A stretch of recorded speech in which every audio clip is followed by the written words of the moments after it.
Okay, so you're probably wondering why I have this bag out here with me. Well, that's actually because this and what's inside of it are my cultural artifacts. I had them here, luckily. And I haven't had them for the longest amount of time. I've actually got them a few months ago. A friend gave them to me, a friend I've met recently. And, well, I should probably start with what's inside because I got those first. Inside are a bunch of dice. I dropped one. But a bunch of dice. And she got them to me because we actually met at a board game club another friend convinced me to go to. And I hadn't played board games very often, so I didn't have dice. Most people there did, though, so it was kind of weird that I didn't have them. So she made it her own responsibility to get me some.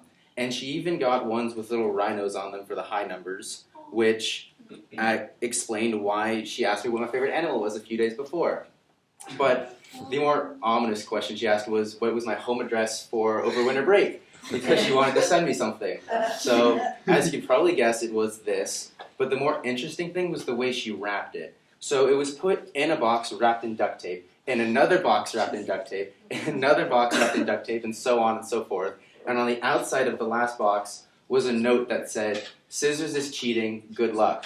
So there's no way she would know whether or not I used scissors, but I still just didn't use them because I wanted to follow the rules and pulled each piece of tape off one by one, which took some time and effort, but I eventually got through and I saw the bag, and it was familiar, but I couldn't exactly figure out why. Until I remembered a few days before winter break, she asked me what my favorite Pokemon was. Now, I didn't really have an answer, so I had to look into it a bit, and I found one that looked like a puppy, and I was like, that's pretty cute, I'll pick that one. And so this pattern right here is like the pattern around its neck, and that's not what tipped it off to me. I couldn't figure it out then. On the inside is its face. So I thought that was a cool touch.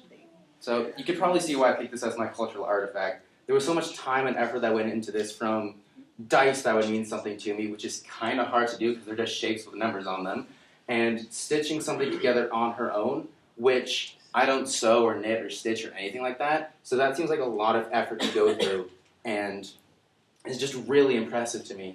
And probably the most important thing about it is that there was no real reason for her to need to get me anything. It wasn't any specific holiday. I got the dice in like November, and then I guess the bag could be seen for like a winter holiday, but still, there was no need to give it to me. I just met her, but she still felt like she needed to give me something because she's just that kind-hearted, and it just meant a lot to me. So a combination of those factors and just it didn't need to be given to me just make me treasure it that much more, and is why I picked it for my cultural artifact. Thank you.